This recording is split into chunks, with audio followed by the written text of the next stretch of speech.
This podcast is a member of the Voices of Wrestling Podcasting Network. Visit voicesofwrestling.com to hear the rest of our great podcasts, as well as show reviews, columns, opinions, and updates across the world of wrestling. To the highway in a brand new day. Over the rainbow, gotta let it go. So far.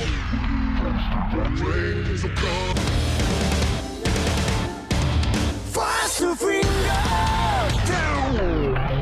Stars tonight together. Here everyone is singing.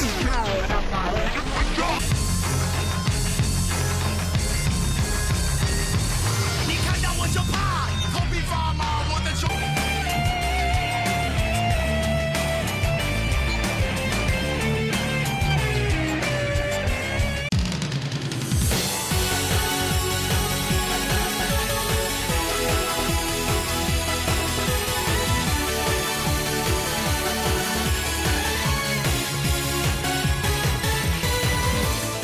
Welcome back to Open the Voice Gate and our Rewind and Rewatch series. This is episode 2, talking about Open the Untouchable Gate. We are members of the Voices of Wrestling Podcast Network. You can find our podcast on the Voices of Wrestling feed or on its own dedicated RSS feed on the podcast platform of your choice. Our Twitter account is @OpenVoiceGate.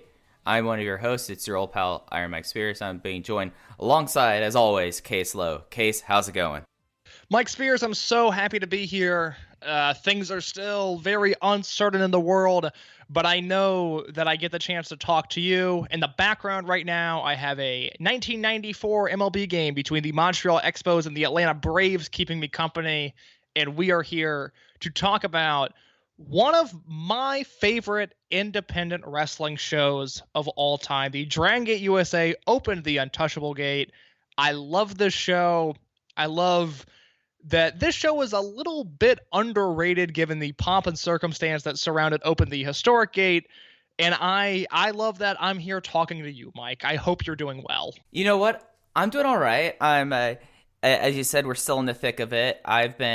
This was a show that, with how things are going, I was able to get up early and spend my morning watching the show, which, like you talked about it being underrated. I think this is the DGUSA show that I've watched the most amount of times. It is just such a special and unique show. It does get overshadowed by Open the Historical Gate, but it's also just an incredible show, and I would argue more so than Open the Historic Gate really kind of gave Gabe's proof of concept at what DGUSA could have been.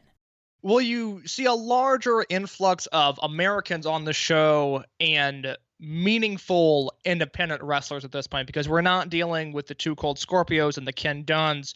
We now have Bryan Danielson and Davey Richards and Brian Kendrick, and on the opening match fray, there's guys like Eric Cannon and Hollow Wicked and Johnny Gargano. There's names that either mean something in the moment or names that are going to mean something in the future, whereas Open the Historic Gate, and rightfully so, I think Gabe nailed it in terms of the proof of concept of the opening show, of putting their best foot forward and saying, this is what we can bring to the table. This is just the bare bones. This is Dragongate literally in the USA. That is the product I'm putting forth. Whereas this show, we see them start to transform into Dragongate USA as a promotion. With all of this new influx and talent, we see new Japanese guys coming in.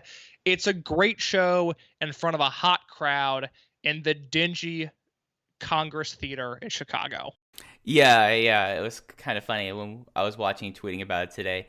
People talking about how much of a dump this show was at, and even at this day and age, we're talking second show. The first show, as we're going to get into kind of the timeline between Open the Historic Gate and Open the Untouchable Gate, things were looking good for the company, but Gabe being Gabe, the first of many times, picked an absolute shithole of a place to run in Detroit or in Chicago, and he tried to build this place up as this great historical theater, be a great place to watch wrestling, and I feel like that everyone more remembers how bad of a venue it was versus it being this great historical landmark.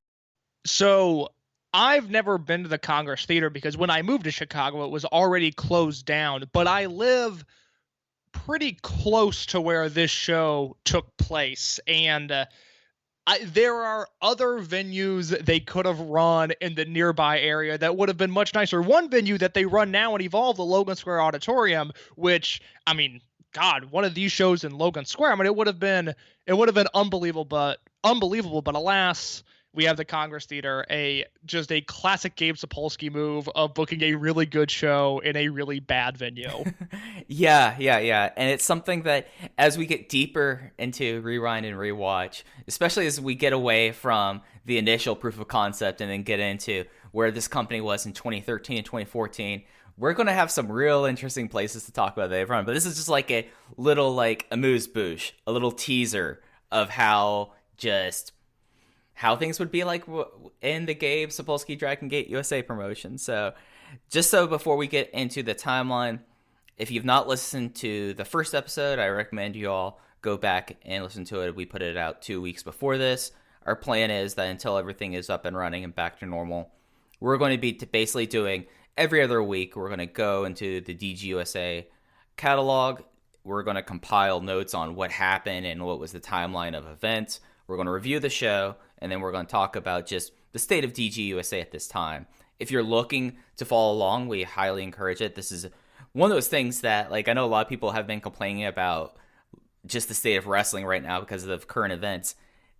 It was awesome going back and watching this 11-year-old show that I'm like, God, this show is just on another plane. But you can do this. Club WWN has a first month free promotion.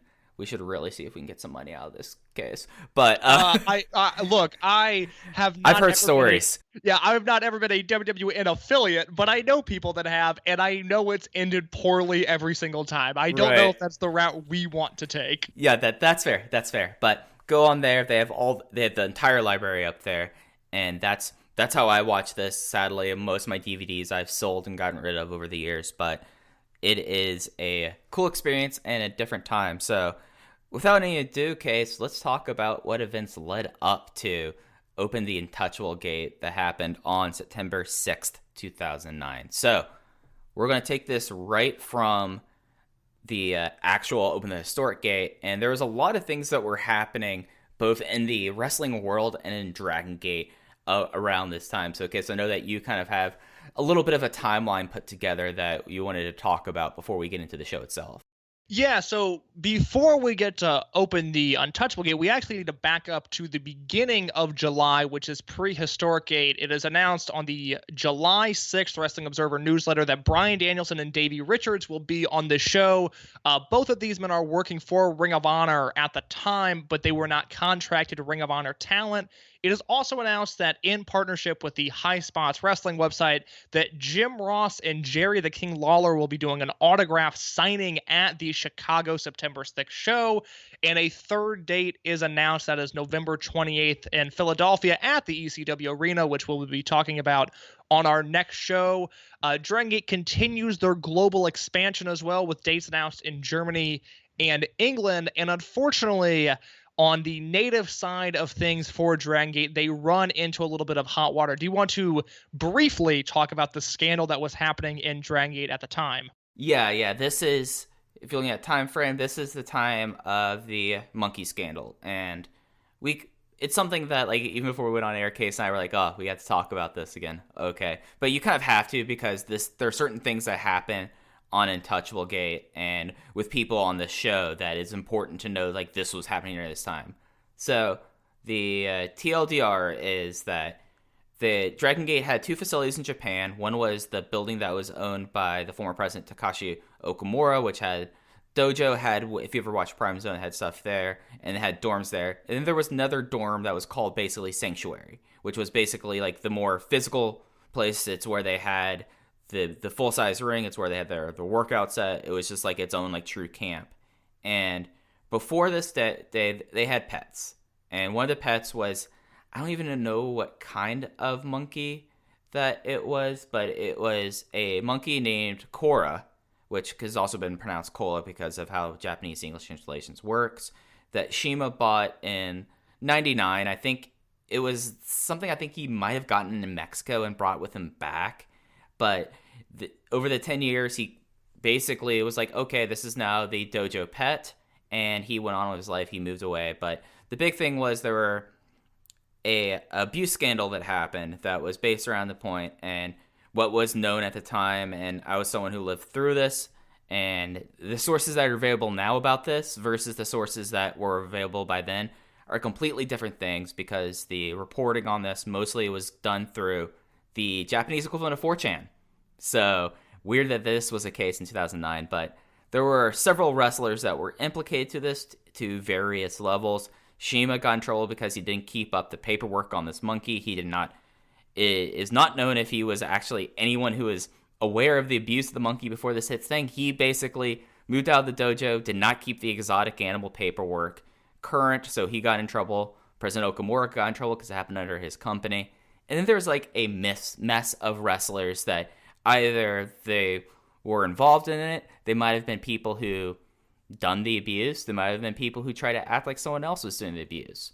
But the three main figures that are usually involved in this are Ryoma, who currently wrestles as Yohei in Pro Wrestling Noah, a dojo trainee who I have their name here because they were just about to do their big like promo test, and that's actually something that I think is worth talking about in a second. But they had a dojo trainee who basically got told, like, you're either going to be kicked out of it or you're going to be starting back at the beginning about this. Okay, so the trainee name was Naoki Matsushita, and then the last person was Shingo Takagi, because they think that he was in some of the photos, but it looked like that the monkey escaped and he was holding the monkey in a way that looked like he was choking the monkey.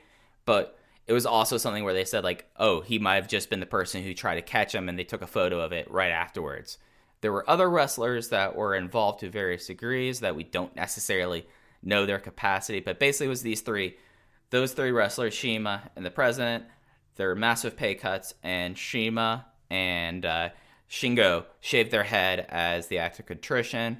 Ryoma Yohei got suspended for a year. He would leave the company and disappear for like 3 years until reemerging in San Antonio, of all places, trading with Sho Funaki, and then he got back into the Japanese wrestling scene and never heard a single word or anything about Naoki Matsushita beforehand after this. Like, this kid was gone. So that's kind of the very quick and dirty of the situation. It was kind of remarkable, like, this kid was about to do his protest, which is a big thing because Dragongate still has the system where you pay, you train, then you do a protest, and if you pass the protest, you can continue training. So he was someone who was very far in the process. So this was happening at this time. Both Shima and Shingo had shaved heads at the show. It became kind of a thing for Shingo, and also had a thing of how Shingo was booked over the next few years because of this incident and his responsibility, or just his general implication in it. That to this day, I lived through it. I don't know what Shingo did. Other wrestlers that were around at the time got the sense that Kenichiro Arai was a whistleblower, and I got the sense that Yohei was the instigator, and Shima just never paid like his license fees, and that's why he got in trouble, because he adopted this monkey and left it at the dojo after he was like in his 30s, married with a kid. So like, this isn't like he thought this would be funny to leave a monkey there. This is the fact that Shima was like a full adult at this time. Yeah, it's an unfortunate situation all around. I mean, we discussed it years ago on this show. I really don't have any strong opinions on it. It's an unfortunate situation for everybody involved. It was also an unfortunate situation for Brian Kendrick on this timeline as July 30th. So we are now dealing with post Open the Historic Gate. On July 30th, Brian Kendrick is released from the WWE. They wish him well on his future endeavors. Kendrick was there this time around from 2005 until the summer of 2009. Most notably had a great tag team title reign with Paul London, but the last, year or so of his career, he was completely floundering and wasn't doing much. So July 30th, he is released. And on August 11th, Gabe Sapolsky announces Brian Kendrick versus Shima will take place on Open the Untouchable Gate.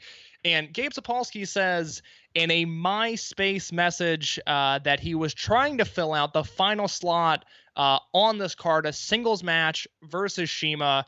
And he says DGUSA was considering the following names that include former PWG champion Human Tornado, Jack Evans, Too Cold Scorpio, Chikara wrestler Hollow Wicked, and Ring of Honor wrestlers Tyler Black, Jimmy Jacobs, Chris Hero, and Delirious. Sapolsky goes on to say, there was really no rush to book someone since there was a wealth of talent available on the Sunday, Sapolsky said in a MySpace blog. Then last Thursday, I saw Kendrick was already taking dates since he was booked for PWG, so I shot him a call and left a message saying we had a spot open against Shima in Chicago. He called back 20 minutes later and said, you want me to work Shima in a singles? That's great, I'm in. Thus, Brian Kendrick versus Shima fills out the card, but even as a talent comes back to the Indies, a talent goes to WWE. As August 24th, it is announced by Ring of Honor that Bryan Danielson has signed a contract with World Wrestling Entertainment. Weirdly enough, Kendrick and Danielson go on to wrestle at the August 28th PWG show. That show is called Speed of Sound. It is available on the High Spots Wrestling Network. So Kendrick's first match back to the independents is a match against Danielson, who was in the process of leaving. And then 1 week later, PWG runs yet another show, this one featuring Dragongate talent such as Naruki Doi versus Joey Ryan, Shingo Takagi versus El Generico, the Motor City Machine Guns, and Shima versus Brian Kendrick and the Young Bucks, and Bryan Danielson versus Chris Hero in one of my favorite matches of all time. And then September 6, 2009, live from the Congress Theater in Chicago, Illinois, we bring you Open the Untouchable Gate. Yeah, and just to back up for 1 second, this is something like that was with Dragongate announcing their UK tour. Soon they would start Dragongate UK. They would do a couple German shows, and then they started developing this relationship with PWG that we would see really exist up until current day. And then also before this, they were going to be setting up a relationship with AAW in Chicago. Of course, this is a vastly different AAW in 2009 than it is now. And this is something that is going to be interesting to kind of chart. So as you listen, listener, just think about, like, this is what their plans were in 2009, who they were dealing with, because this would become more of an issue, and especially with these appearances of Dragongate wrestlers, because at this time, they had about 6 to 8 Dragongate wrestlers on each show. And you would have to fly them out from Japan, usually out of either Kobe or out of Tokyo, into the United States. And for a while, it was like a 3-day trip. And then more and more, like, wrestlers, just because of the kind of jet lag you're doing this, it's like, hey, why don't we have it so that they are staying here for like another week or so? So we started seeing these appearances, and this would also become a storyline in the promotion, as right now they're only planning on doing single shots, and this quickly would get abandoned as we move into 2010. So just wanted to provide that little kind of nugget of something, just as you were listening to the series, keep in mind about how many DGUSA shows there are and how many other appearances these Dragongate wrestlers are making. Absolutely. And I want to back up again to that list of names that I read off as possible opponents for Shima. I had not heard any of these rumored announcements in the past until I started doing research for this show. And just to reiterate, the names were Human Tornado, who, to my knowledge, never ever worked for Gabe. I don't think he did any Ring of Honor shots. He never appeared in Dragongate USA. He never appeared in Evolve. There was Jack Evans, who we'll see a few shows down the road. Too Cold Scorpio, who worked the first show. Same with Hollow Wicked. And then the Ring of Honor wrestlers, Tyler Black, Jimmy Jacobs, Chris Hero, and Delirious. Now, Jimmy Jacobs is on this show and will be on future Dragongate USA shows. Chris Hero, before signing with WWE, worked the handful of the first few Evolve shows. Delirious and Tyler Black, those certainly seem like interesting names to you, especially in the context of working Shima in a singles match, don't you think?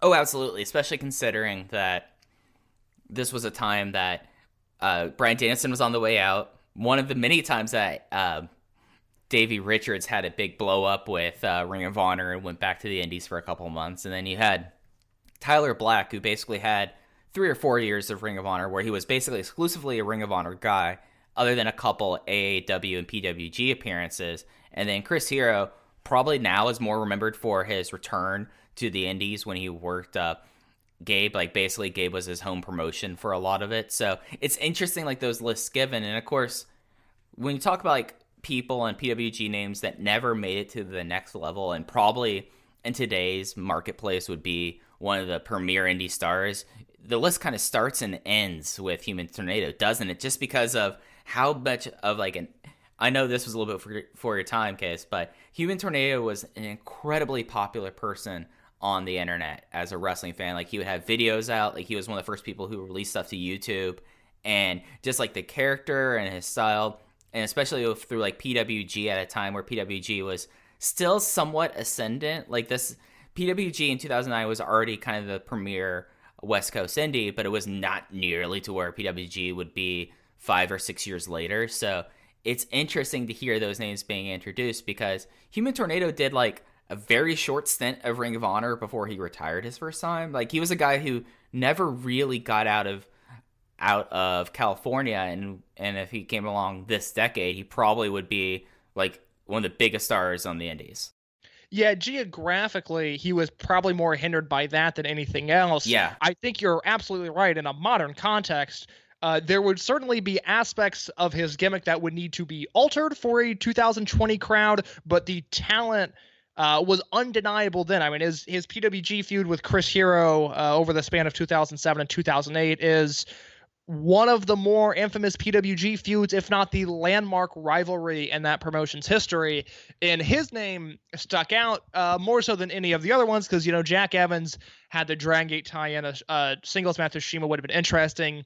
Too Cold, you're kind of looking at juniors of different eras. That would have been cool. Hollow Wicked, who appears in the Fray match on this show, the not the dark match, as Gabe Sapolsky liked to put it, but the bonus match.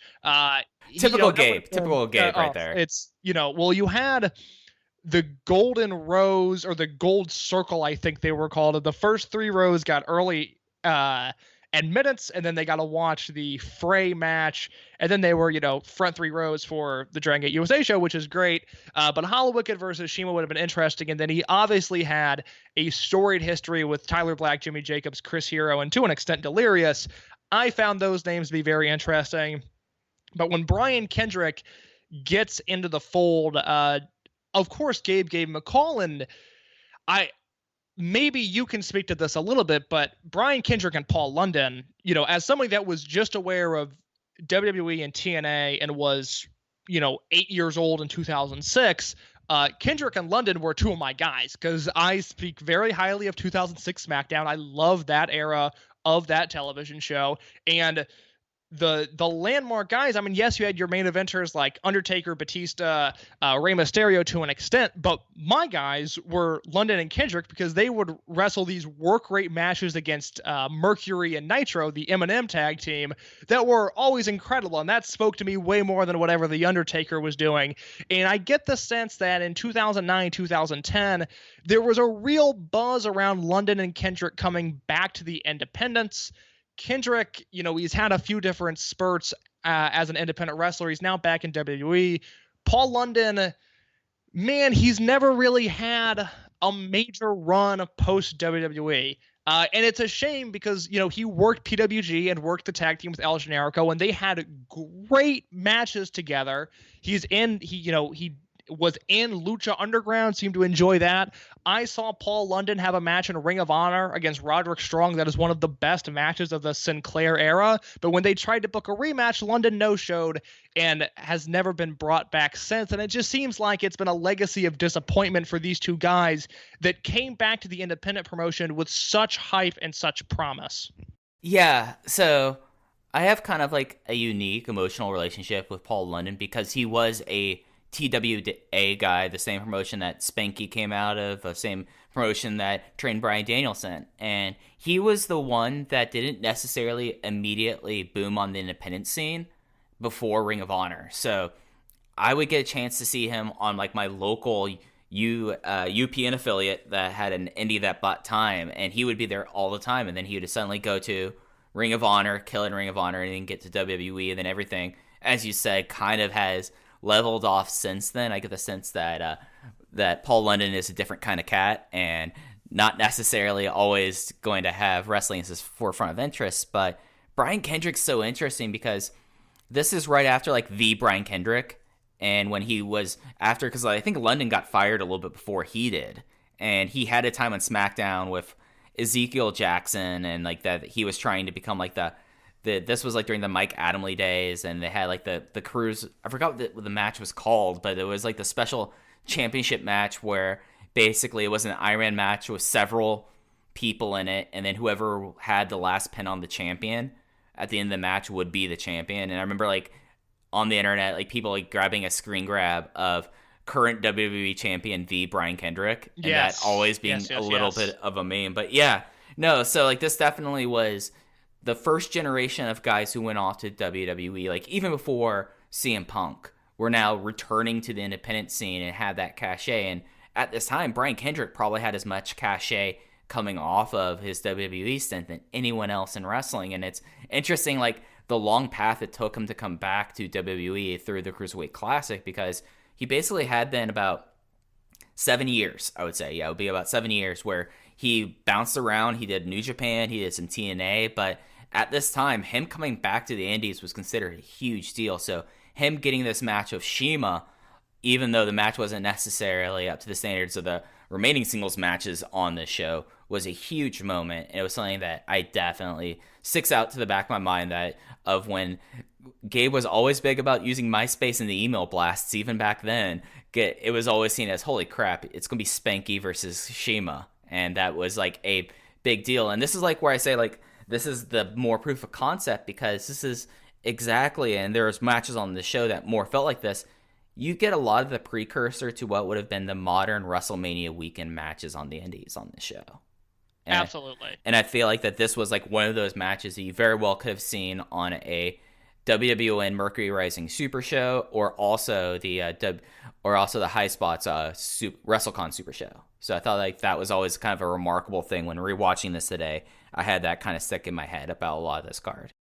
Absolutely. So, Mike, unless you have anything else to add, I think that takes us to the beginning of this Open the Untouchable Gate show. Yeah, so Open the Untouchable Gate was on September 6th, 2 days actually right after the debut of Open the Historical Gate. I forget the exact name for this, what they call the Enter the Dragon. Yeah, Enter the Dragon. So Enter the Dragon was on the 4th. This was on the 6th. This was from the Congress Theater, as Kay said.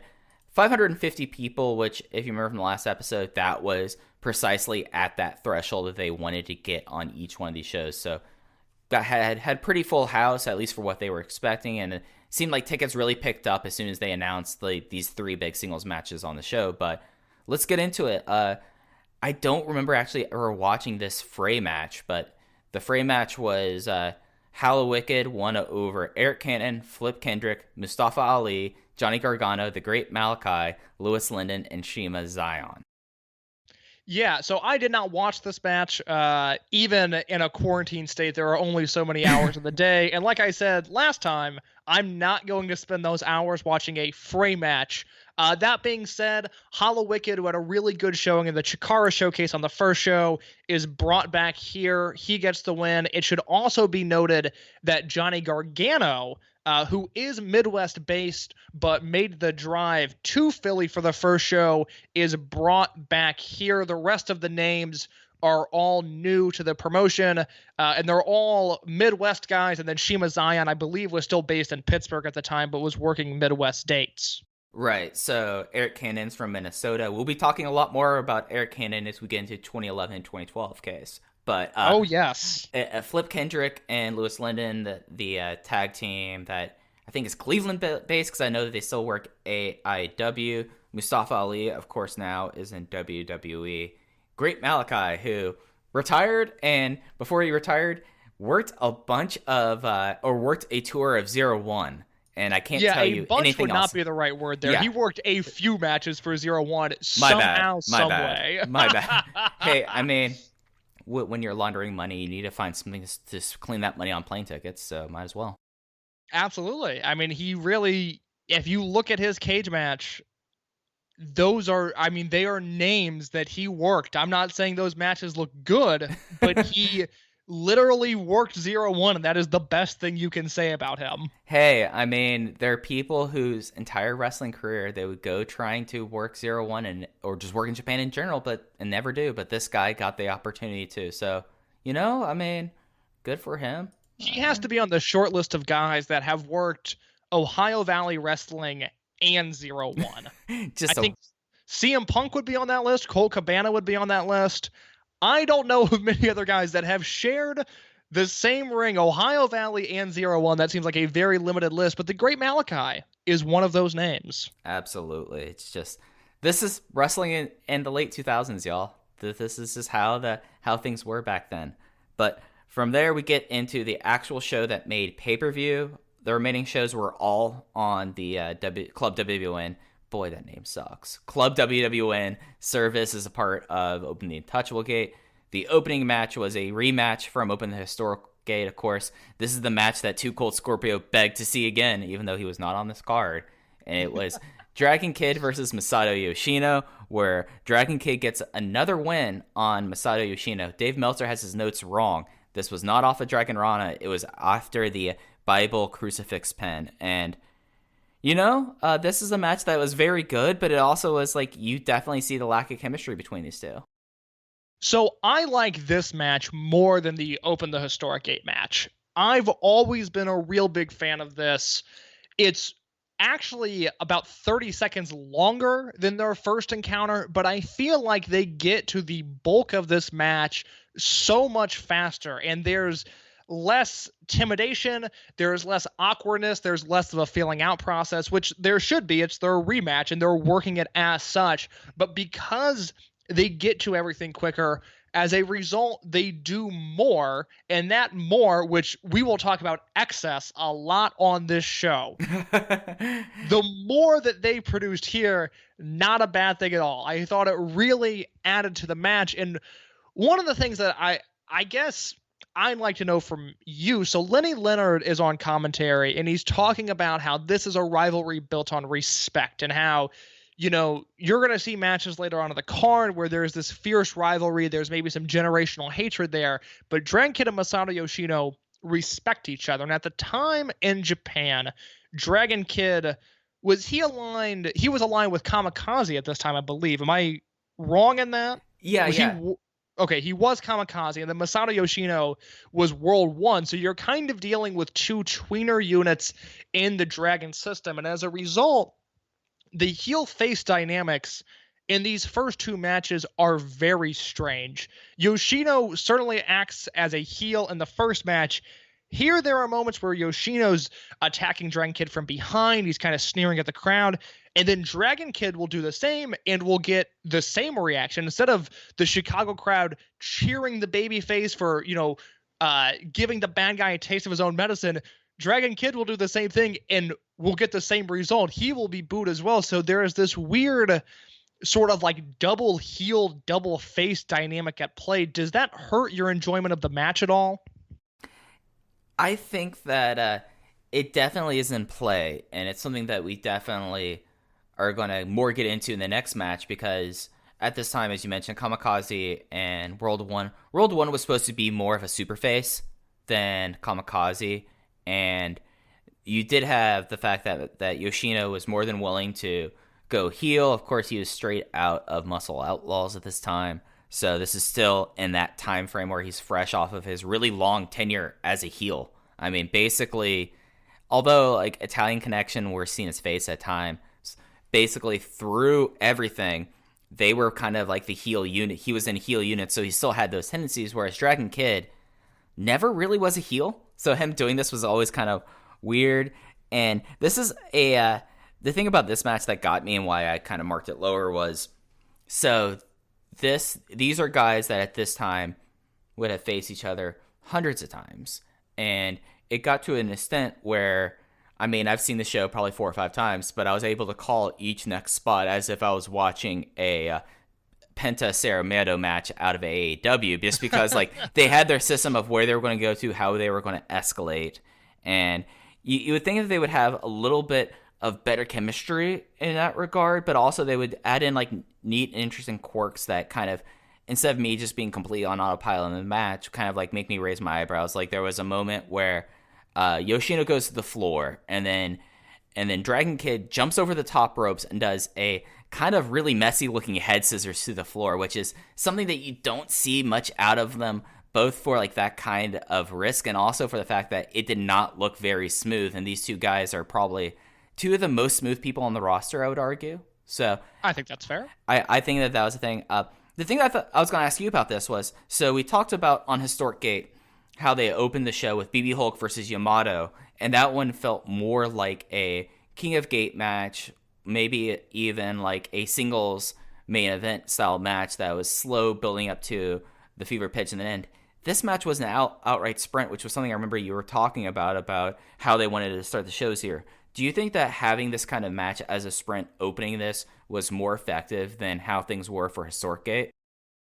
The Historic Gate opener is really weird. Like, I've been thinking about that match just because I've had time to think about it, it's a slow sort of plodding grappling match on the first Dragongate USA show, and it's these two really exciting wrestlers that work into this like weird, like grapple heavy, intense, like it's almost like a strong style build to that match, and it's a great match in a vacuum, but it's a really strange match to open up that show. Now, I understand why they did it. Yamato and Hulk would, go on to be a focal point for the Japanese talent in this promotion. I get why they showcased those two first, but it's a strange match given the context of the promotion. Whereas this match, Dragon Kid versus Masato Yoshii, I think it's that style personified. It's the, I saw the Super Card of Honor match in 2006. Let me go check this out. Well, they're going to get their money's worth on this opener alone because that's the style they were expecting. I agree to an extent of what you said about kind of knowing what spots were coming next. I felt that same way up until when Masato Yoshii kicked out of the Ultra Hurricanrana, which he lost to in Philly. And then after that, they kind of take the match to what I think is the next level. Yoshino comes back and fights really hard. He hits a really nasty looking lightning spiral on Dragon Kid. That is such a great move that I wish he would use more.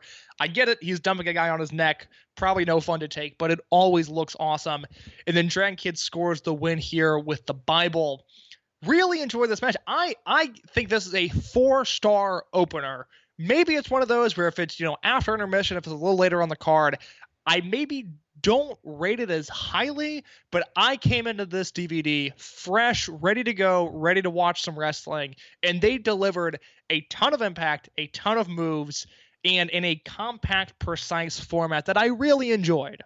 Yeah, I went 3 3/4 on this. This would be one of my must-watch matches on my list case. So even though I didn't go 4 stars, this is my second highest rating in my mind. But yeah, this is like the perfect way to start this kind of show, was have this all-out sprint. And boy, the lightning spiral is a move that I think he doesn't do it as much because of his own neck, not other people's necks anymore. But whenever I see it, I think about like the really bad version that Paige did.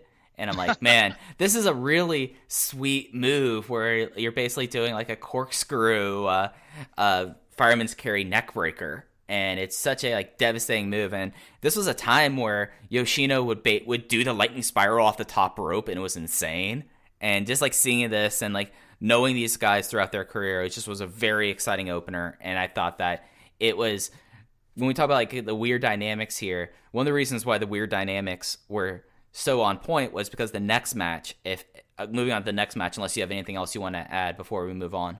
The only thing I have to say is that after the match, Yoshino blew off the handshake to Dragon Kid, meaning that we are far from seeing the last Dragon Kid versus Masato Yoshino match. Yes, and they made a big point on, we are now on the road to the Freedom Gate tournament, and they are doing the standard Gabe trope of really fixating on the fact that Dragon Kid was 2-0, but Masato Yoshino was 0-2. Yes. Something to this. But then we get into the second match, which also has Kamikaze members on in this, but not formally Kamikaze at this point, as Gran Akuma teamed with Yamato, going against like the big historic Chikara tag team of Jigsaw and Lightning Mike Quack in a Bush.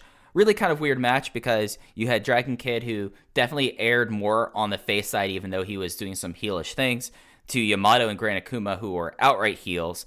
Of course, this match ended when Quack and Bush hit the Quack and Driver 2 on Gran Akuma. This was a match where things weren't working as well as they were in Philadelphia, but this is also really the first match that was Westerners versus Dragongate guys, and maybe that could have been some of that as well.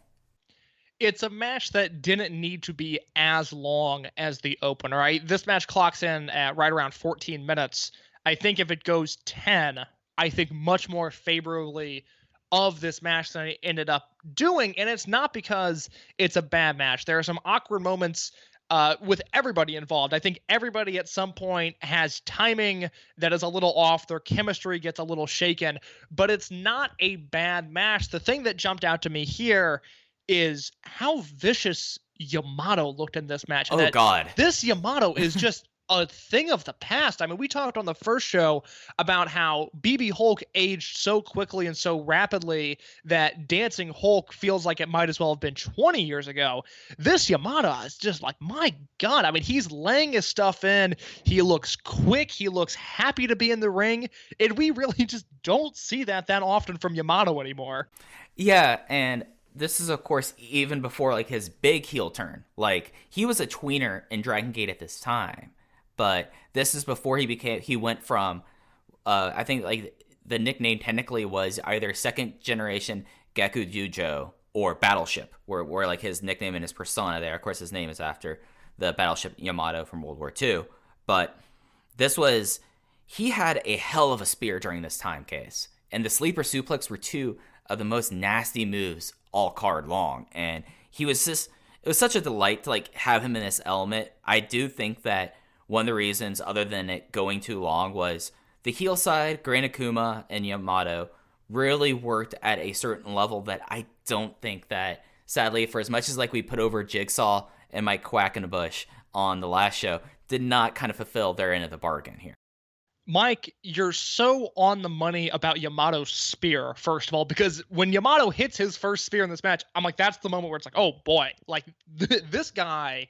I forgot that Yamato existed. And you're also right on the money about Jigsaw and Quackenbush.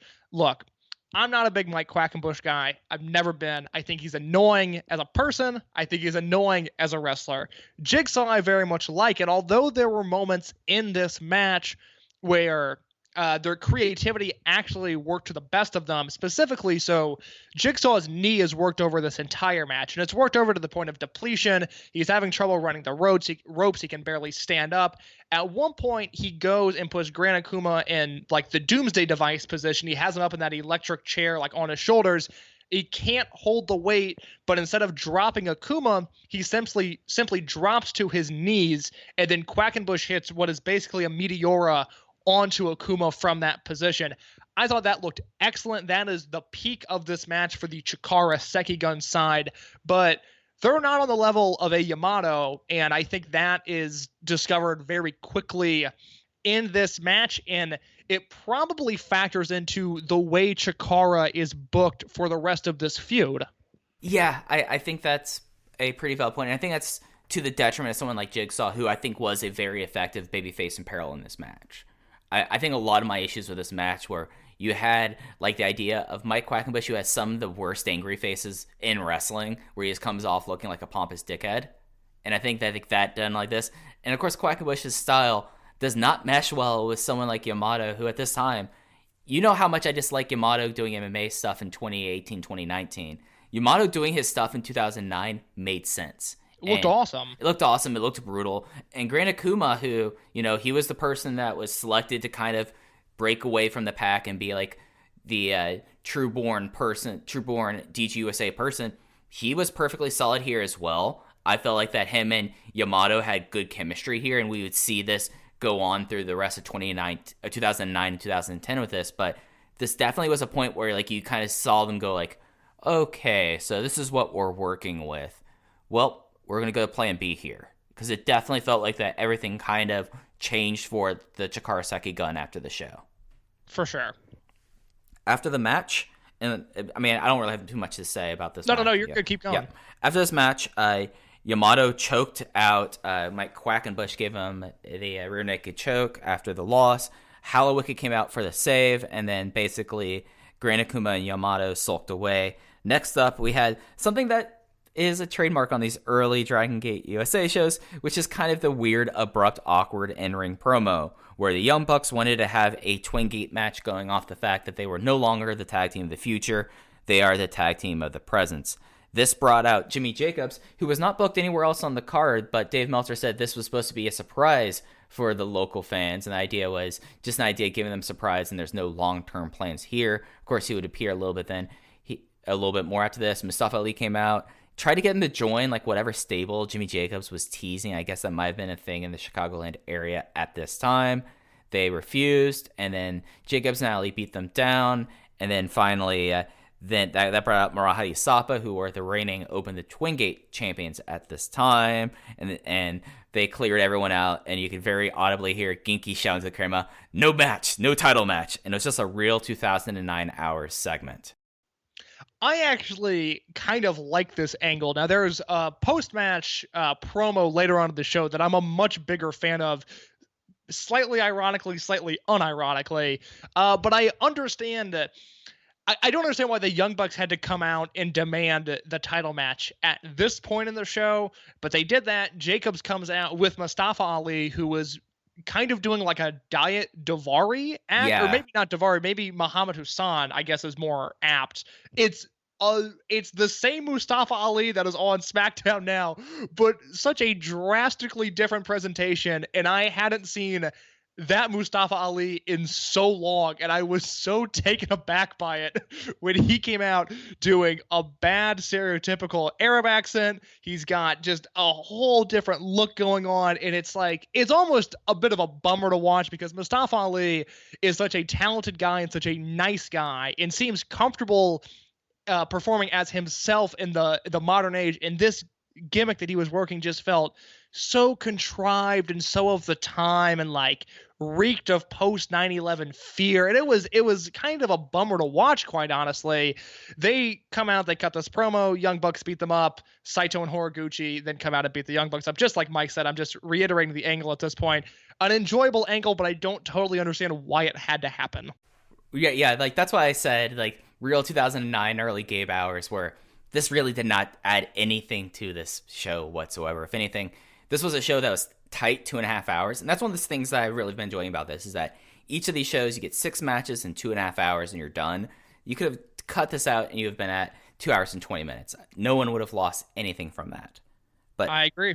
Something that I'm glad they did not cut out, did not lose time, and it was just what it was match, which was the first of the 3 big singles matches. I forget at this time if Gabe called this a main event anywhere in the world or a special challenge, but this was a main event anywhere in the world and a special challenge, as Bryan Danielson on his farewell tour faced against the reigning at the time and also reigning right now Open the Dreamgate champion Naruki Doi. Naruki Doi won in 22 minutes and 26 seconds with the muscular bomb, and this was fucking incredible. Like, if we're gonna like start a list of like the must-see matches from this entire promotion, this is the first match on the list. This match was insane.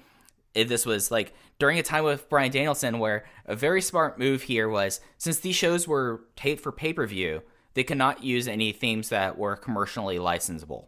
So all the Dragongate owned all the Dragongate themes, so they all had their Dragongate themes, but most of the North Americans had different music, and Bryan Danielson at that time had the most famous entrance music in all of wrestling in the Final Countdown, and instead Keith Harvey, who was the ring announcer here, said, "And now introducing a man who needs no introductions. Lights go down, lights come back up. Bryan Danielson is in the ring, the American Dragon in his classic crimson robe or maroon robe, ready to go right before the Dreamgate champion came out." Chills, Case. I had chills Mike, when this happened. I'm so glad you mentioned this because I thought this was awesome, and I didn't remember seeing this. Like, I thought there was like a part of my head going like, okay, like I'm going to hear the Final Countdown. I know this match is next, and then they do, the man that needs no introduction. Lights down, lights come back up. Oh my God, that's Danielson. Holy shit, that was actually really cool because there's a way that this could be done where it would be cheesy and it would be goofy, but they executed this to perfection.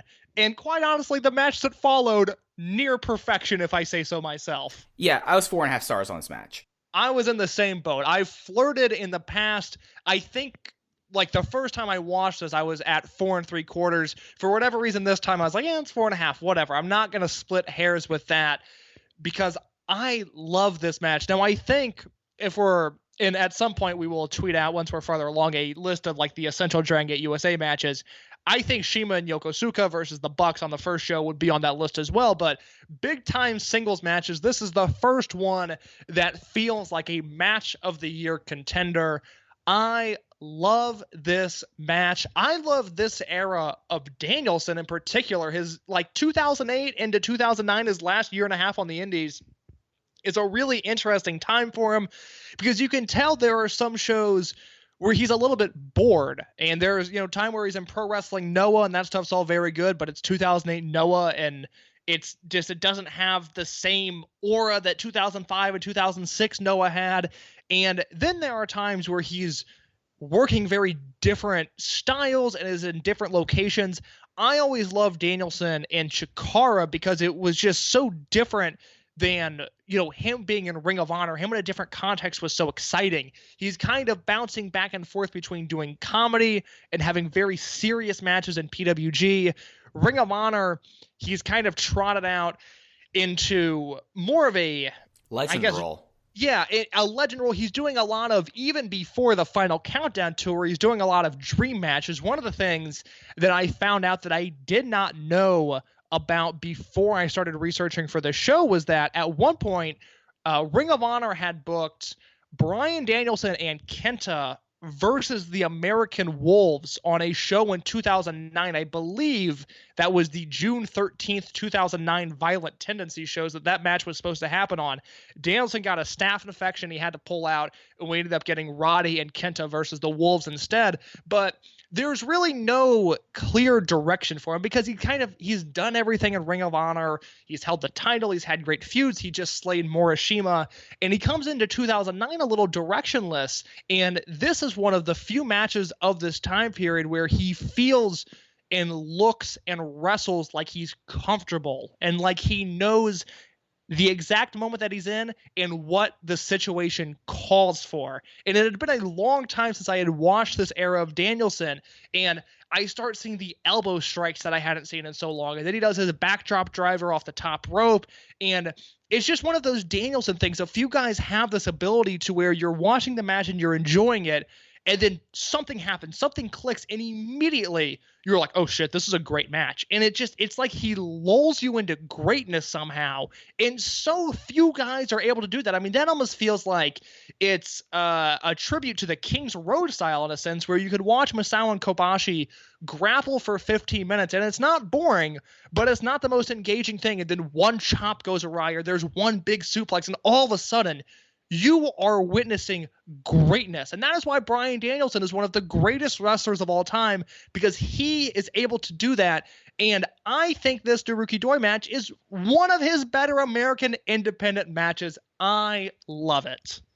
Yeah, and it's something that this match, 22 minutes and 22 and a half minutes basically, was pretty much when you're like watching a indie match, when you watch Danielson at this time, it was such a special match because he was someone that would wrestle long without it being masturbatory. He was someone that would have like the rest segments, and it wouldn't feel like a rest segment. It would feel like, okay, he's doing something even though like he's turned the tempo down a little bit. And for someone like Naruki Doi, which I'm on record about how I feel about Naruki Doi at this time, but this has made me reassess. Maybe it just was the situations he was put into Dragongate had such big issues, because Naruki Doi more than held up his end of the bargain, and this was a match very much so where Bryan Danielson came in there, is like, I'm going to have a great match, and I'm going to leave this match and this promotion for the better.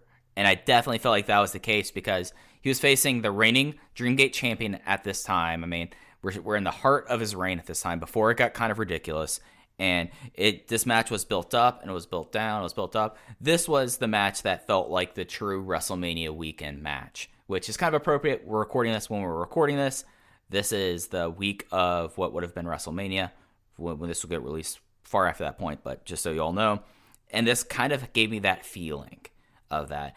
And it had big shocks such as Naruki Doi fighting out of the cattle mutilation, and then immediately going into the seated elbow strikes for a pin tip that had a deep kick out. And it was one of those kick outs that the crowd reacted not just with a pop, but was with astonishment, thinking, how did this guy kick out of this? We've seen Bryan Danielson do the cattle mutilation and the seated elbows for now 4 to 5 years, and he puts people away with this. And I feel like that was the moment where this went from a great match to truly something special. Dave Meltzer at the time gave this 4 3/4 stars. And this is 2009, Dave Meltzer giving 4 3/4 stars. If this match was released today, this would probably be a 5.5 star match in Dave Meltzer's mind. I completely agree. I think that is, and that is, I don't read that as a knock on Dave either. No.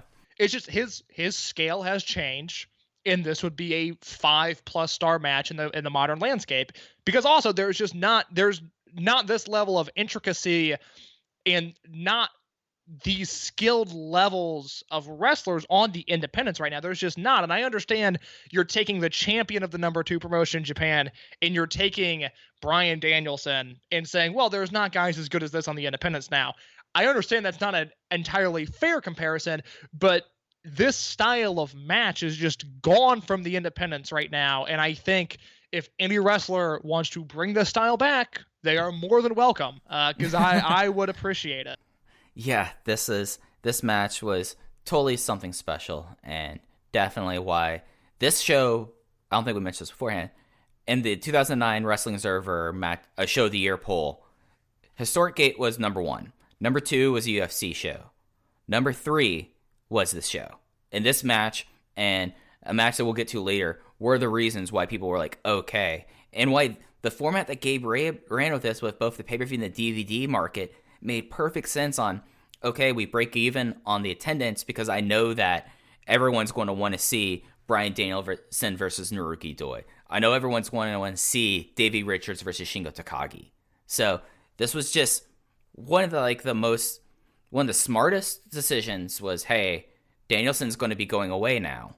What do we do? Well, main event anywhere in the world. Well, we had this match before intermission. Like, I say that somewhat as a joke, but it's true. Like, this was before Gabe would do, like, a dream match of Mansoor versus, I don't even remember who that AR was. Fox. AR Fox, that's it. Something like that. Yeah, no, yeah. This is legitimately a main event anywhere in the world. Danielson loses. He eats just a vicious-looking muscular bomb. I'm so glad he agreed to take that, because it looked like it sucked.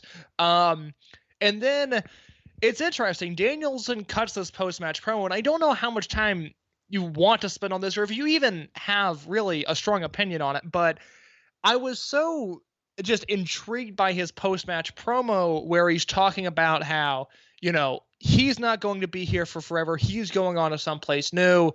Everybody chants best in the world at him, but he's felt like for the past year he hasn't been the best in the world, and that more often than not, the best wrestler on the shows he's on is this guy, Davey Richards. Now, we'll circle back to Richards in a second, but Danielson's like apologetic for signing with WWE, and I found that to be very interesting because we're still on this wave, and I think Brian Kendrick and Paul London being released maybe fed into this a little bit, of this wave of like Punk signing and Cabana signing, and now Danielson, where it's like, oh man, they're not going to let them do what they did on the independents. Like, they're going to water them down. They're not going to be the same.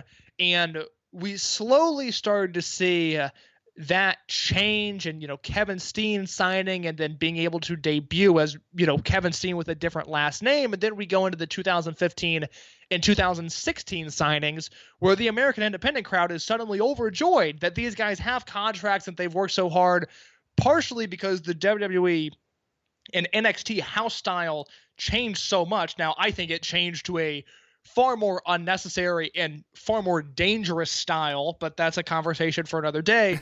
But it reverted to, or I guess it's now reverted back to like, oh, that guy's signing, like, oh, they're not going to use him, right? Because even in NXT now, there is such an overflow of talent because they just decided to throw contracts at people to prevent them from signing contracts elsewhere, that it was just weird to watch the cycle of independent professional wrestling and this idea that it's like, oh man, he's signed, he's no longer one of us, to like, oh, they're using our guys on the big stage, to, oh man, they signed. And I found that to be very interesting. Yeah, no, it's definitely one of those things that when we watch back at this in 2020 versus how it was in the time, it just was, at least like my response initially for these things was kind of wistful, was kind of like, oh, those times we had before aren't going to happen anymore. You're going on to this new thing. You're going to go on to hopefully bigger and better things, but you're not going to be one of our guys anymore.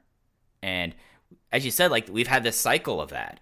And this was very much so, like, the whole, like, I remember when CM Punk got signed, like, there was not, like, any trepidation. There was just, like, people were more like, oh, we're proud of him because he was the true indie guy making it good. And then you fast forward to 2009, and it's kind of faded back from the indie guy making it good to, we're losing one of our guys. We don't know what's going to happen from here. And then we had, like, the period, like, 2010 to 2012, where things were kind of just, like, in that real weird place before the most recent indies boom. Because I'm somewhat of the belief that there were kind of two distinct indies booms that really happened. But one boom was like the smaller boom that this happened during this time, and then the much larger boom in 2014 through 2017.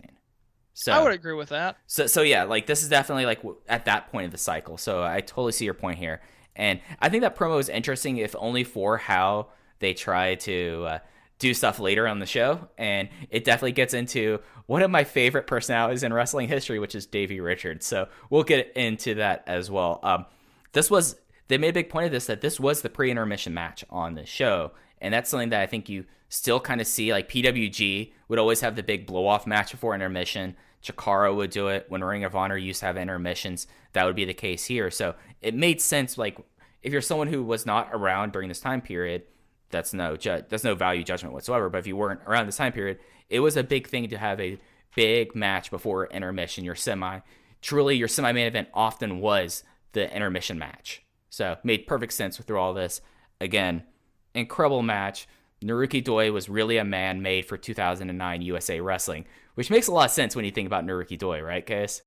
I mean, he's someone that stated he wanted to sign with TNA when TNA brought him in, and he felt too loyal to Dragongate to sign the contract. But Naruki Doi's always had a deep love of American wrestling, and it's on display, really, I think, for most of his Dragongate USA run. Yep. And, also didn't help the fact that Naruki Doi's tag team partner had no interest whatsoever. No, and good for Masato Yoshii. Smart man. Good investments. Stays as healthy as he can. Smart man. Yeah. I just an aside, I hope he's keeping himself busy during this time period, because his favorite things are gone from him. Maybe he's just washing his car a whole lot. Did you ever listen to, like, the Jack Evans interview where he talked about how Masato Yoshii is as a person? I don't think so. Okay, so this is a bit of a tangent, but back when, this would have been like 08, 09, Jack Evans was calling into the Wrestling Observer radio show, and of course, Jack Evans credits his first trainer as Brian Alvarez, which is a wild fact of indie folklore, but he was talking about how things were in Dragongate, and he was, like, talking about people, and then he was like, oh yeah, Masato Yoshii. Man, you don't see a whole lot of him after the shows. I mean, he loves baseball. He has some really sweet sports cars, and I guess he has real estate investments. But man, everyone else, like, he had a lot of stories. And when I think Brian asked him about it, he said, "Yeah, no, Yoshino loves baseball, loves his car, and loves his investments." And I thought that was kind of funny. So I love that guy. He's living the good life. I real just kind of prestige stuff right there from Masato Yoshino. So the match after intermission was the match we talked about a little bit before, Shima versus Brian Kendrick. Shima won in 10 minutes and 23 seconds with, I don't have it written down, but I would believe it was a Meteora, given the time. It was a Meteora. It was indeed. Given it at the time. This was I went 3 flat on this. Like, in comparison to the first show where there was a match I absolutely hated, everything on the show was either good to excellent. So this is another reason why I say I like this show more than this. Like, 3 stars is the worst I gave on the show, and it was to this match. But just kind of like a goofy match. You definitely got the sense that Brian Kendrick wanted to work a lot harder than Shima, and Shima was just there to have a good time. And, 10 minutes, it just was like a kind of a fun, goofy, weird singles match. So I would have given the second match on that show, that Chikara Sekigun versus Kamikaze match. I had that right around 2 3/4. I didn't love that. This match, all I remember from my prior viewings of the show, and again, like Mike, I've probably seen the show 4 or 5 times at this point now.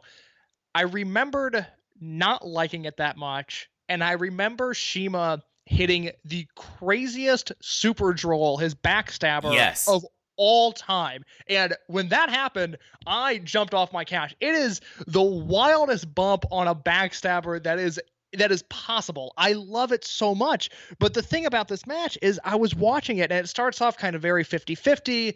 There's some very 2009 language being used of Lenny Leonard's talking about how, Kendrick is free from the corporate world of professional wrestling. And here, he's going to be able to do all the moves he wants to do and this and that. And it felt a little dated at the time, or I guess, watching it now.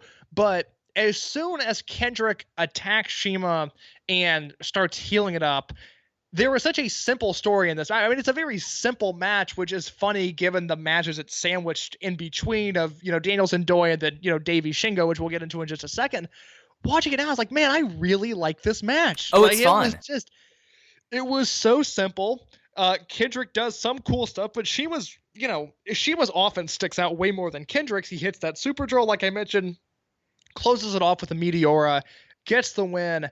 I am probably being generous with this rating, but it just struck me watching. I was like, man, I really like this. Like, I understand everything that's happening. It's a clear story. They both look good. 3.5 stars. I am all about this match now.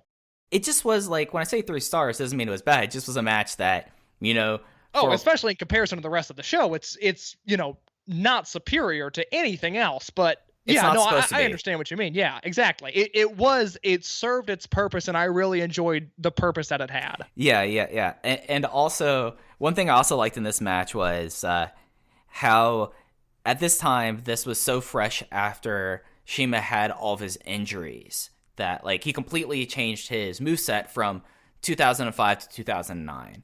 But he still would do stuff like tease the full course. And this would be a big thing that I'm always so surprised to see how the crowds react to. First, you have the Venus palm strike, then the iconoclasm, but everyone knew that he still could do the mat splash. And even at this point, I'm kind of surprised. I'm like, y'all, you do know that Shima's pretty much stopped doing this move, and he's using this just for a near fall now. But the crowd going nuts for that, and then him hitting also a pretty brutal Schwein in this match. Like, his offense looked really brutal. Yeah, like this was. I know I've already said this is like a WrestleMania weekend match. This is like a Bola second round match, and it's perfectly fine for what it is. Yeah, that's a great comp because they've got to take it easy. One of them's got a bigger match coming up later in the night, but what they did was effective. That's a good comp, Mike. Look at you. Now, when we want to talk about comps, this next match, match of the year. I'm so excited. I am so excited. Match of the year. A match when I rewatched this, I had the fear. Case. I had the fear because I did not do star ratings in 2009. I was not that much of a nerd at that time. I was too busy watching French art films.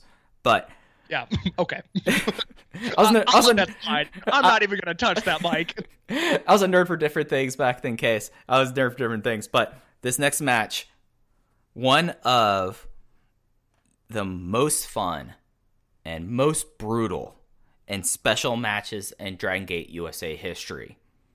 Like, we talk about lists, we talk about important matches in this promotion. This match was one of the most important matches in this promotion. I'm talking about Davey Richards versus Shingo Takagi. Davey gets the win in 25 minutes and 45 seconds with a Kimura. Went 4 3/4. This was the proto-jock wrestling match. I love this match, and I used to not. There was a long time where my favorite match on this show was Danielson versus Doi, and Davey versus Shingo was good, but it was like, oh, they did so much. Like, I don't know if all this works, whatever. No, in 2020, as we are dealing with a bunch of comedy bullshit and independent wrestling, and maybe it's just because we're on a lapse of good wrestling because the entire world has shut down. But Davey Richards versus Shingo Takagi was exactly what I needed in the moment. There's so much just fun stuff about this match, because this match is ultimately dumb, because Davey Richards is a dumb human being. Shingo Takagi is immensely successful, but seems like maybe he could be a little bit of a dumb human being. Mike Quackenbush is on commentary on this match, comparing Davey Richards to Dynamite Kid, which feels so 2009 that Quack is on commentary being compared to Dynamite Kid as a compliment, and that Davey Richards is in the focal point of a professional wrestling show.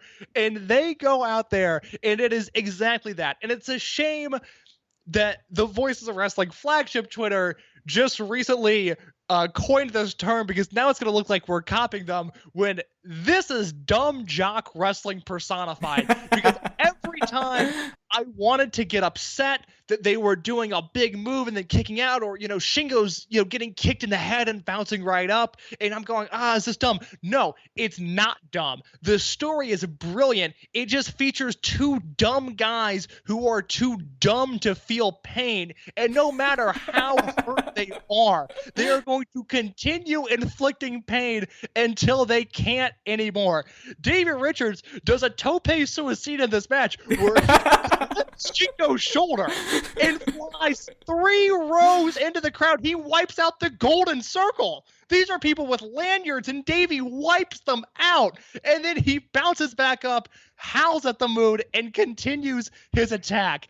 This match is dumb in the best way possible. The fact that Davey does a shooting star press into a Kimura, which I forgot he did, that's a kind of a dumb combination in my opinion. Why are you doing a shooting star into an intricate submission?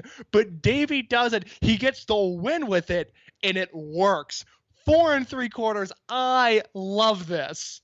It is such a fun match that you described as things, and I apologize that the audio maybe gets a little bit harried because I'm laughing so hard. This is just like the dumbest, most fun match I've seen in months. Like, it's good to remember how stupid people are, and this was very much a bunch of dumb guys just doing dumb things. You missed my favorite spot of the match, Case, when Shingo backdropped Davey over the top rope right to the cement floor. Just thud. Yes. Dumps him. It's unreal. Like, I tweeted this out a few weeks ago that I had been going back and watching some older shoot interviews on the High Spots Wrestling Network, and I watched both the High Spots shoot where they interviewed Kevin Steen and Davey Richards at the same time, and they kind of had it out there. And then about a year later, they have the Kevin Steen show, and Kevin is interviewing Davey, and they're on much better terms. And it just got me thinking about Davey Richards. It just how fascinating he is. Like, he's the best. A career that just blows my mind in so many ways. I mean, he, like, low-key has burnt so many bridges, but at the end of the day, I think if you ask most promoters, like, yeah, I'll book low-key. Like, all right, fine, I'll book low-key. But Davey, who hasn't wrestled a match since July of 2017, when he lost. His last match, by the way, is on a CZW show. It is a fatal 4-way match with Shane Strickland, Joe Gacy, Leo Rush, and the aforementioned Davey Richards. That's the last time he worked. And he just has a weird career to look back on, because he comes in, PWG is like his first major indie, just because, like, geographically it was easier for him to get there from Washington than flying him to the East Coast. And then Ian starts using him. ROH, he comes in with this giant push, and there's been a rumor that he was supposed to beat Danielson for the belt on his first night. Gabe has said that's not true, but it was a long-standing rumor. And then he becomes, like, the guy. And this is the show where Bryan Danielson, of all people, the godfather of independent wrestling perhaps, is saying, I'm not the best wrestler in the world. You people, you come out, you buy your tickets, you cheer for whoever you want. But you should be cheering for Davey Richards, was basically the point of his post-match promo. And you watch a match like this, and at the time, I mean, when the scene is littered with guys who are doing lesser versions of this, and Davey's everywhere at this point, I can understand why this match might rub some people the wrong way. But we are so far removed from this era. And I just loved it. I just loved this match for what it was. It's just like how things are now and how things are in wrestling. Again, this is another Dave Meltzer 2020 5.5-star, 6-star match. Like, this is just an insane match. You have Shingo, who, like, the big joke was that later he would form a stable called Akatsuki, where Jay once gave the best comp I've ever heard, where he is the high school bully jock with his best friend Yamato in the front seat of his Trans Am, and he shoves Super Shenlong 3 and Chichiro Tomonaga in the back seat and says, "Come on, nerds, we're going to go hang out." Versus Davey Richards, who is the dumbest of the dumb. Like, just so people get a frame of mind, before Davey did some really dumb things throughout the remainder of his career, this was right after the first time he had to blow up with Ring of Honor, which sadly this website is gone because he posted like this huge manifesto to Declaration of the Independence case. This would have been before your time. Yeah, but, I don't know of this website. So this was like a big indie sleaze website in the Northeast, was Declaration of Independence. Joe Lanza will know all about Declaration of Independence. It was a big New Jersey, Philadelphia thing. But so it would cover like your CZWs, your New Jersey All Pros, like all those places. And he posted like this 2,000-word manifesto about how he thought he wasn't paid what he deserved in Ring of Honor, and that he was like a wolf, and that he was willing to ride on the indies, and that it was just like a big like it was a big like Dunzo manifesto letter that he wrote before this match. And it was just like Davey was just starting to grow his brain. He was about to have like the most perfect dumb wrestler brain over the next decade. Like, I miss having Davey Richards around because you could always count on him to have like stupid matches that, like, no wonder like he's now, I guess he still is an EMT, which God bless him, especially in today's climate. You know, very true. The real troops, the EMTs out there right now.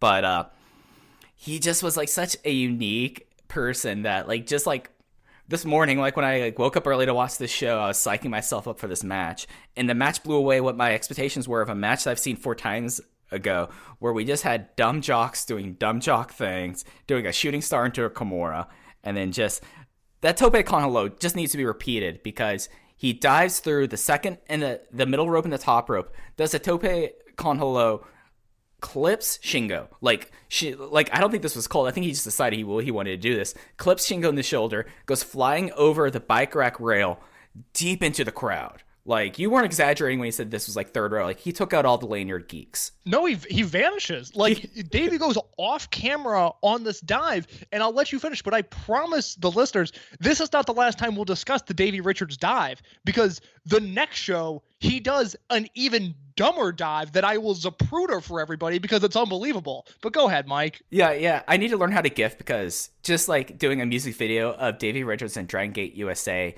is a nice thing that will be revisited a lot over the next few episodes, because he's such a dumb jock. And that proceeded with after this match, we have to talk about his dumb jock promo he gave. Well, hold on. So I have to get this out. Yeah.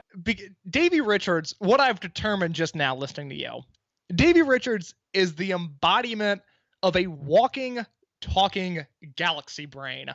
Yes. That's what he is. And he's just coming off. This is I tried to frame this in the first episode of like looking at the independent landscape. Who are the guys? Because Davey was about to be crowned as the guy, but he had just burned his bridge with Pro Wrestling Noah. He's about to burn a bridge with Ring of Honor. Now he's working with Gabe again. That bridge is about to be burnt. He's going to just explode whatever Dragongate path he had. He's going to go to New Japan, burn that bridge. He's going to go to Ring of Honor again, burn that bridge. Pro Wrestling Noah tried to book him in 2013, and he burned that bridge again. He no-showed that tour. He no-showed that, which he says he had a neck injury, didn't want to fly, whatever. Ultimately, the match was announced, and then it ended up not happening. He's in Wrestle 1 for a little bit. He's in Impact. Right. He started working a bunch of AAW towards the latter half of his career, and like some of those matches are actually pretty good. I mean, he wrestled Matt Riddle on an AAW show, and this is kind of when Riddle had all of the buzz. He's just, and I'm not mocking Davey or attempting to be mean when I call him dumb. I love the way Davey Richards has aged, because a lot of what was maybe so wrong about Davey at the moment is now stuff that I miss, and that I wish more wrestlers thought about themselves in the light that Davey does. It's why I will always have a soft spot for a guy like Low-Ki. Low-Ki sucks, and he seems like a pain in the ass to deal with, and I wish he didn't take himself as seriously, but I would rather you take yourself too seriously like Low-Ki than not take yourself seriously enough in this business. And Davey is on that same trajectory as a Low-Ki, where he'll keep having return matches announced, he'll keep canceling those dates, and it'll be the cycle of Davey Richards' life. And it's just fascinating to me. And I really encourage everybody to go back and watch this match because I had so much fun watching it. Mike, the post-match promo, you can get into it. Yeah, I'm going to, for whatever they do on Patreon, I'm going to try to get Joe to rewatch this match because I feel like this is a match that would bring a smile to his face. Absolutely. But yeah, no, Davey Richards, this is a pro Davey Richards podcast, just so that we're all clear. Before we it's the one political stance I'll make on here. I'm pro Davey Richards. I'll say it. Yeah. I'm not afraid to. So I don't have the exact notes of the promo, but this was typical Davey Richards at this time, talking about how he believes that wrestling is between men. He's not going to do any fucking handshakes, but that guy over there, Shingo Takagi, is a fucking man. Talked about how his wife said the famous Jen at this time, which if you remember some of the Ring of Honor promos that come later, just keep that in mind. Keep that in mind. Said that, oh, you only have one match this weekend. Is it going to be a tough one? And then she said, oh, I know who Shingo Takagi is. This is going to be a tough match. It's like, she was right. And then he called out Bryan Danielson and proceeded to snap on Bryan Danielson because he doesn't want to be anyone's best in the world. He wants to be his own man. And just was an utterly bizarre but incredible 5 minutes of a promo. Like, it was very like mumble mouth, like probably like Davey has had way too many concussions even at this point. Like, oh god, yes. And it just was like a great post-match just dumb jock promo. So that it's two stages, because the first stage is the bad stereotypical Davey promo where he's mentioning his family and it just sucks. And then Danielson comes out and they're putting each other over, and I was kind of tuning out. I was just like, oh god, okay, all right, this is a Davey promo, let's get on with it. And then Davey turns heel, he spin kicks Danielson, he says, I don't need nobody's endorsement, and then poses on the rope with this mean mug face.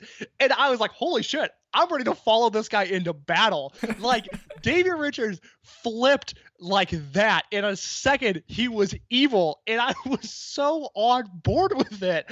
I, like, genuinely, unironically, once Davey turned on Danielson, I was like, I am into this. Whatever this guy is doing, I am following him, because he's so good at being that high school bully, that jock, that alpha. And it was personified in that post-match angle. It was awesome. I loved it. It just was a insane match, an insane time, and I loved the first part. I loved how dumb the first part of the promo was too, because just jock Davey promo. So yeah, that was and the crazy thing is that was a semi-main event, because the main event was the reigning Open the Twin Gate champions, Muraha Asapa, Genki Horiguchi, and Ryo Saito versus the Young Bucks. They defeated the Young Bucks in just over 17 minutes when Ryo Saito hit the double cross. And this will be something for people that just now are getting to Dragongate or have gotten into Dragongate over the last, like, half a decade, to be honest. Heel Genki and heel Ryo Saito were a trip.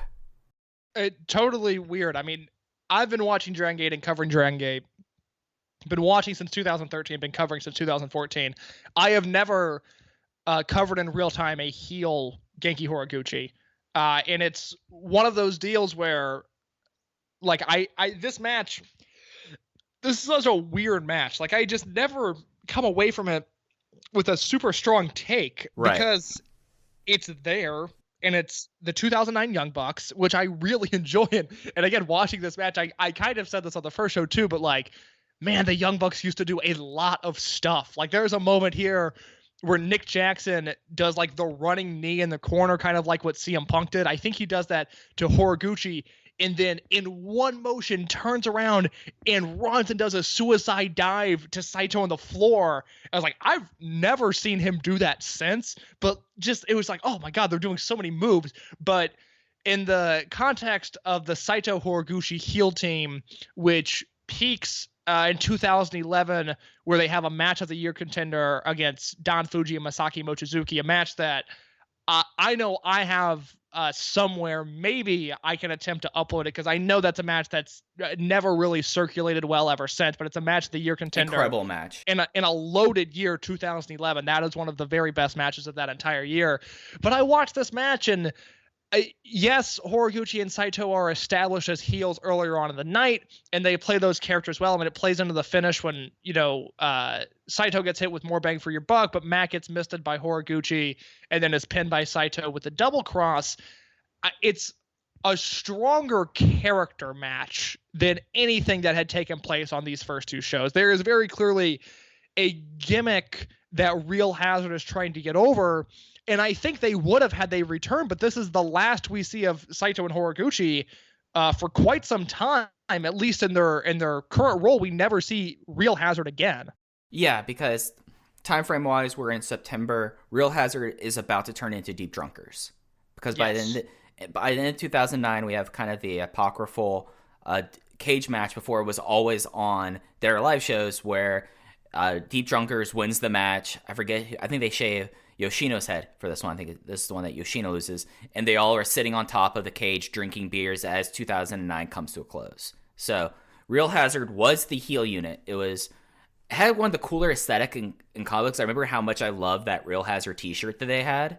This was a heel unit that lasted for a while, because we pretty much went straight from the destruction of New Hazard, which was the first ever Trueborn unit in Dragongate, where it was basically everyone except for Akira Tozawa was a member of New Hazard.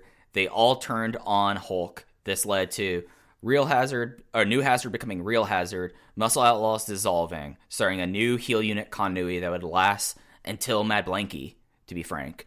And then we had the evolution of Doi Yoshii turning face, taking Hulk, and then forming World 1. So this was right at that time period where kind of like the generation change. There was a very short generation war at the end of 2009, which was really kind of weird because you would have whereas now it's everyone who was in Mexico, Torimon generation, Dragon Gate generation, RED. This one had everyone who was in the first class of Torimon. So everyone that was there before T2P, the T2P students, but they didn't call them T2P students, and they also included Genki and Ryo, and it was more just second gen is what they called it, and then the Trueborns.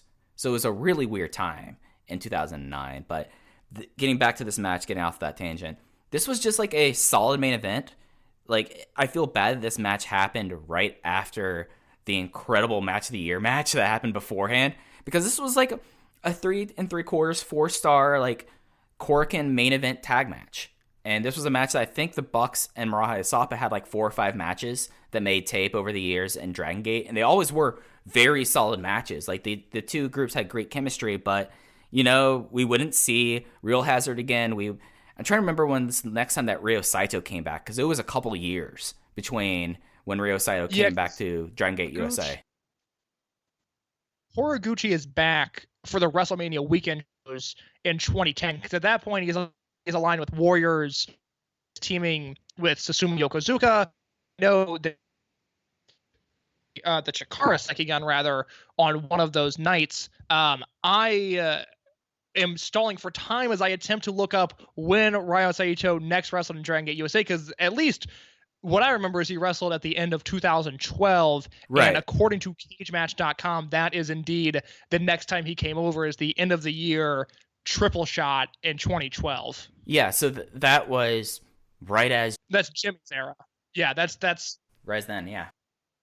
So yeah, it's a weird time for Saito, because Real Hazard just ages in a weird way. 2009 Dragon Gate, like you were mentioned, is an odd time for the promotion. I don't love 2009 Dragon Gate in Japan. I think it's probably the weakest Kobe World ever. I don't love the units at the time, and Saito's a guy who, when Saito peaks, he is unreal. I mean, 2005 Ryo Saito is as good as it gets, but there's a lot of Saito that is bordering on actively bad, and then the Real Hazard's just kind of this in-between where it's so character-heavy that it takes away from the matches, and that is probably what happened here. I'm at around 3.5 stars on this. Yeah, because you're talking about the character stuff. The big thing at this time was, he turned heel, and this was after the Ryosuke team was a big deal, the Susumu Yokosuka and Ryo Saito team on Do Fixer, and he turned on Susumu Yokosuka,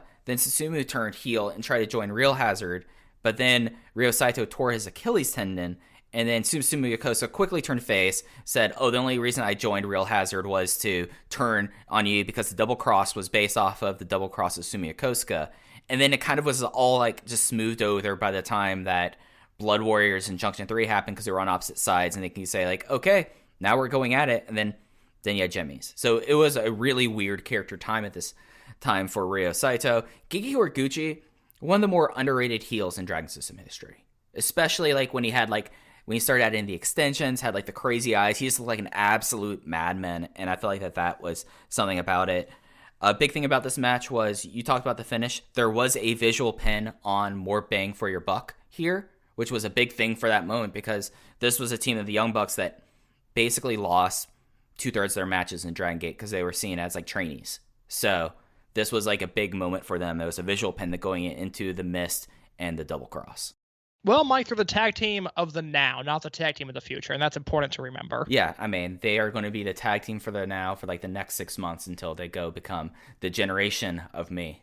Oh, look at you. Yeah, you see what I did there? I'm kind of proud of that. That was good. That takes us to the end of Untouchable Gate, Mike. That was a solid way to end things. Yeah, that's going to do it for this episode. Again, this is one of my favorite DGUSA cards.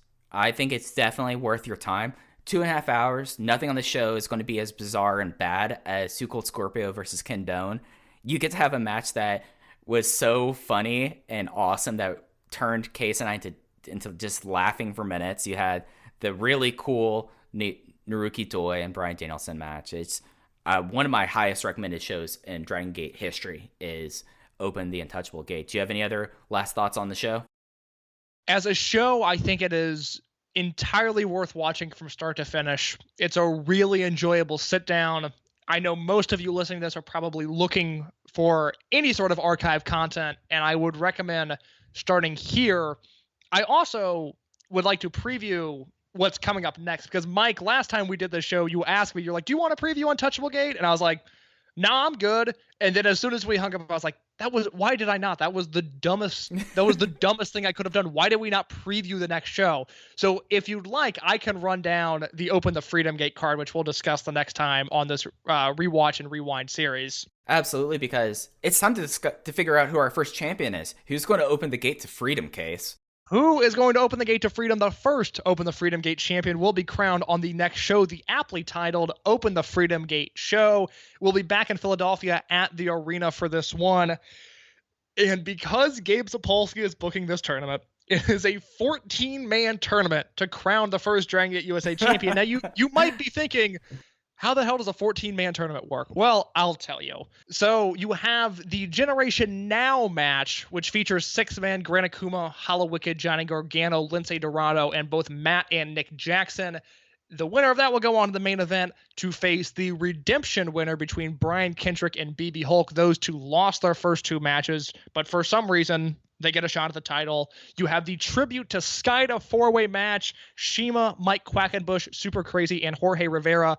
And then finally a match that Gabe Sapolsky simply dubbed Next Level between Davey Richards and Yamato. The winners of those 4 matches go on to a 4-way in the main event. And then you also have Eddie Kingston versus Jigsaw and Speed Muscle versus Dragon Kid and Shingo Takagi on the card. It is a wild match. Just so y'all know about the Gabe tendencies, this tournament was originally announced as a 8-person tournament where the first round matches would go straight to the 4-way match. He had to add 6 more people. Thank you, Gabe. Just because. Yeah, just because. It's a good thing we're not doing an Evolve podcast because because the Evolve Championship was even more convoluted than Evolve this. 19, maybe the worst show of all time. I mean, is it as bad as Evolve Tribute to the Arena? You know, it's not. It's actually the thing with Evolve 19, as we end the show on an Evolve tangent, Evolve 19 is actually not that bad of a show. It was just marred by iPay-per-view problems that, as a result, Gabe stopped the show so they could reboot the iPay-per-view, and then the show ran late. So the people trying to get from New Jersey, where that show was, to New York and the Hammerstein Ballroom for the Ring of Honor show, they either had to leave the Evolve show early or be late to the Ring of Honor show. And so it was just a logistical disaster on that front, but the show was not that bad. Evolve Tribute to the Arena and then Evolve 28, which coincidentally takes place on the weekend of the final Dragon Gate USA shows. I find those two shows to be far more offensive. I mean, we might have to talk about Evolve Tribute to the Arena when we get to 2012 because it does have an Open the Freedom Gate title match. So. God, I don't want to rewatch that match, but for the show, I might have to. Yeah, we might. I mean, who knows how long wrestling might be gone? We might be getting to 2012 within the next month by this time because we just want to rewatch stuff. This has been very fun so far. Yeah, and this has been a delight through 2 episodes. Although I keep looking at cards in the future, I'm like, oh, okay, fine. All right, that doesn't look as good, but I'll watch that too. Yeah, we're going to get to a point, guys, like this, and this will be an interesting thing because, as like we said in the first episode, what Dragongate USA was supposed to be very quickly becomes its own monster in of itself, and it's going to be worth getting into on this Rewind and Watch series. But Case, I think that's going to do it for us today. Yeah, that's it. As always, you can follow me on Twitter at _InYourCase. And you can follow the Open the Voice Gate Twitter account at Open Voice Gate. Mike and I are making an active attempt to tweet from that account more often so we can get you more Dragon Gate content. That is all I have to plug. So thank you for listening. Mike, what do you have? Just go to Fuji Heya with 2 eyes like Don Fuji. I pretty much tweet everything there. I just got my tracksuit today. I'm very excited. Awesome. Mike has gone Polly Walnuts on us. And as someone that when I'm not watching Dragon Gate USA or IWA Mid-South, I'm watching The Sopranos. I'm rewatching The Sopranos for maybe the 4th time. It is the best show of all time. I feel very confident in saying that. It is just a masterful, just a piece of art, really. And I'm so glad that Mike is taking what he saw on the small screen and is implementing that into his real life. It's really inspiring. It is something that I'm feeling my true self now.